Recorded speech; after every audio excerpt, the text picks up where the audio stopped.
Ayan po mga kabida, magandang oras po sa lahat at welcome po sa aking channel. Ito po, maganda hong pag-usapan po mga kabida at reaksyonan.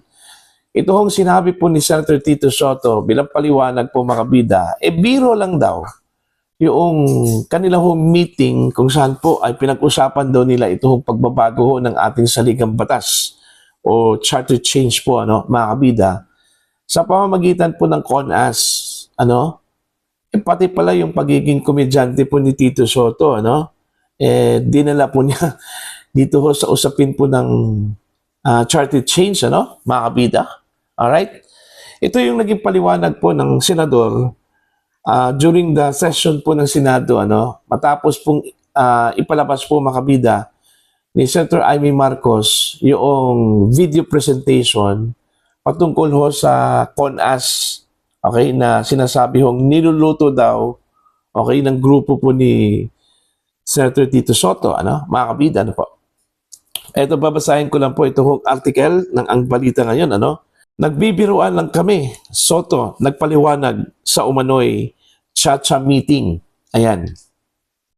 Mariing itinanggi ni Senator Tito Soto na pabor siya sa charter change o pag-amyenda sa 1987 Constitution matapos umugong ang aligasyon na may mga umano'y pagpupulong kaugnay ng posibleng pagpapaliban ng 2028 elections. Ito yung matindi, mga kabida, po. Kaysa dito ho sa pagbabago ng ating saligang batas, po, mga kabida. Sa gitna ng mainit na diskusyon sa Senado, bunsod ng video presentation ni Senator Amy Marcos tungkol sa umano'y charter change efforts, nilinaw ni Soto na biro lamang umano ang naging usapin nila noon. Ayon kay Soto, as a matter of fact, there was one time na sinasabi yung meeting daw namin. Senator Lacson was there. He dropped by because he had the board meeting. Sabi ni Lacson, anong ginagawa ninyo rito? Nagkamali ako ng pasok. Hindi, sabi ko, nagkwekwentuhan lang kami. Ayon kay Senator Soto, nauwi lamang umano sa biruan ang usapan tungkol sa posibilidad na gawing regional ang Kongreso at dagdagan ang bilang ng mga senador. Sabi niya, itong mga congressmen gustong gawing regional, gusto nilang gawing 36 ang mga senador. Sabi ko tatanong ko kung kakasya roon. We were joking. Nauna nang naging sentro ng usapin ang video presentation ni Senator Amy Marcos kung saan ibinunyag ang mga aligasyon kaugnay ng charter change at posibilidad ng term extension o pagbabago ng political structure bago ang 2028 elections. Sa kabila ng paglilinaw ni Soto, patuloy pa rin ang mainit na debate online kung biro lamang nga ba ang naturang usapan o may mas malalim na kontekstong politikal sa likod nito. Ayan. So biro lang daw mga kabida, sabi po ni Senator Tito Soto, pwede ba yun? Okay? Detalyado masyado yung lumabas na balita mga kabida patungkol sa usapin po ng pagbabago ng ating saligang batas, sa pamamagitan po ng CONAS, biro lang po yun. Mantakin nyo Dinitel niyo po mga kabida sa video presentation po ni Senator Amy Marcos na walang eleksyon sa 2028 at i-extend po mga kabida yung termino po ng mga mambabatas both houses, yung mga magtatapos po yung kanilang term by 2028. Alright? Mga kabida po. Okay? Tapos gagawing regional yung Senate, mga kabida. Ibig sabihin, meron pong mga representatives na mga senador bawat region, okay, na magiging kandidato po mga kabida, po. So biro lang po yun. Ganong klaseng bagay po na pinag-usapan po nila, mga kabida. O baka palusot lang po ito, po, ni Senator Tito Soto kasi na-booking po, mga kabida. Diba? Kaya nga, may mga umuugong na balita, na masyadong atat-natat itong minority bloc po mga kabida, na kunin po itong liderato po ng Senado in preparation daw ito sa usapin po ng charter change sa pamamagitan po ng Constituent Assembly po, mga kabida. Mas madali lang kasi itong CONAS, kumpara dito sa dalaw pang uri po ng pagbabago ng ating saligang batas, mga kabida. Alright? Just like itong Constitutional Convention na napaka-komplikado po, mga kabida, at napaka-bagal po, Alright? While itong People's Initiative, ganun din yun, napakatagal din yun, mga kabida po. Whereas, kung itong CONAS, Constituent Assembly, ang gagawa lang po dito, itong Kongreso, mga kabida po.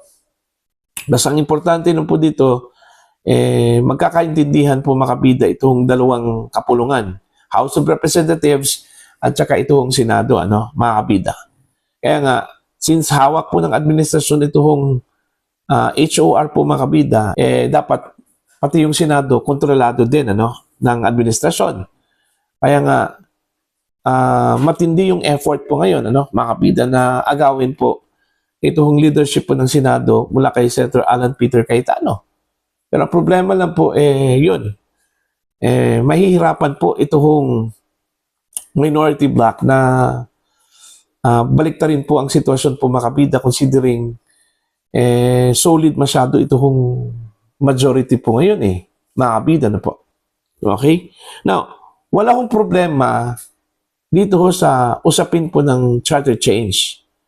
Ang problema lang po mga kabida is wala sa timing Kung saan po nalalapit po yung pagtatapos po ng term po ni Pangulong Ferdinand Bongbong Marcos mga kabida. Tsaka pa pinag-usapan itong charter change, which is hindi naman po maganda, ang timing po mga kabida, po. Mantakin nyo tanggalin po yung election sa 2028 ayon po kay Senator Amy Marcos, doon sa pinag-usapan po nilang charter change po mga kabida, po. At maliban po dyan, papalitan daw yung age ng kandidato sa pagkapangulo po ng Pilipinas from 45, gagawin itong 50 mga kabida pagdating sa 2028. Alright? So, maganda ba yan mga kabida? Di ba? Unfair. Intentional yung pagpapalit po ng edad, sa gitna po mga kabida na umuugong yung balita na tatakbo itong si Vice President Sara Duterte bilang Pangulo po ng Pilipinas. Okay? So, ang dami hong nagsasabi na kaya sinabi po ni Senator Tito Soto na biro lang po kasi na-booking na po mga kabida, Okay? Ito hong pag-uusap ng ilang mga opisyal po ng gobyerno para gawin ito hong tsa-tsa mga kabida. Alright? So, yun. Sa tingin ko po, since ito po ay na-expose po ngayon mga kabida, baka matulad po ito mga kabida sa PI po, ni dating House Speaker Martin Romualdez, na naonsyabi po mga kabida matapos po ma-expose at kinampanya po ni dating Pangulong Rodrigo Roa Duterte, mga kabida. Kasi, allergic kasi yung tao pagdating sa CONAS, mga kabida, Kasi yun iba kasi yung tingin po nila pag CONAS. Kasi kaakibat dyan makabida yung personal na agenda ng mga mambabatas. Alright? Whereas kung Constitutional Convention, okay lang po yun kasi mga pribado halos yung mga miyembro po ng CONCON Okay? Na i-appoint po ng Pangulo po makabida po. Alright? Hindi ho taga-gobyerno. Unlike dito sa CONAS, mga kongresista, mga senador, ang sabi nga ng ilan mga uram daw yan. Sa Bisaya pa yan. Uram? Uram is maro. Okay? Kumbaga, tuso masyado, mga kabida, Okay? Pag kongreso po ang gagawa ng pagbabago ng ating saligang batas, po? Di ba? So, hindi mo maiwasan na isipin po ng taong bayan na mayroon talagang hidden agenda po kaya CONAS ang ginamit na mode, sa charter change. So yun po, mga kabida, wala ko sa timing, itong usapin po ng pagbabago ho ng ating saligang batas, mga kabida. Dahil gaya na sinabi ko po kanina, patapos na po yung termino po ni Pangulong Ferdinand Bongbong Marcos. Okay? Mantakin nyo hindi lang po Kongreso po ang i-extend, pati yung term po ni Pangulong Ferdinand Bongbong Marcos ay i-extend doon ho sa usapin po ng charter change, mga kabida, hanggang 2031. O see? So 3 taon pa, maninilbihan po ang Pangulo, ang Marcos administration. Kahit na raw, sukan-sukan na raw yung mga tao daw, mga kabida, po. At gusto na raw matapos itong term ni Pangulong Ferdinand Bongbong Marcos po, But anyway, ito, mahaba-haba pa po itong usapin na ito, mga kabida. Kahit na po itinanggi po ni Senator Tito Sotto, itong usapin po ng charter change, pero hindi po ito mawawala, mga kabida. Okay? Hanggat, patuloy yung pressure po, mga kabida, Okay, dun ho sa majority po ngayon, dyan po sa Senado, para makuha po itong leadership. Okay, dyan po sa Senado, mga kabida. Wala na po problema dyan sa House. Kasi alam po natin na kontrolado na po yan, mga kabida ng administrasyon.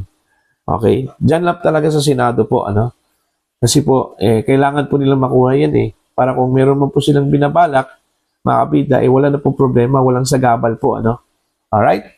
So para po sa inyo, ano po ang inyong tingin po dito? Sinabi po ni Senator Tito Sotto, mga kabida, na biro lang, okay, yung kanilang pinag-usapan na baguhin ang ating saligang batas sa pamamagitan po, mga kabida, ng Constitutional o Constituent Assembly o CONAS, mga kabida. Please comment down. Sa mga hindi pa po subscriber po sa akin channel, please subscribe. Just click the subscribe button, click the notification bell, click all para updated po kayo, mga kabida, sa aking uploads. Maraming salamat po sa inyo lahat.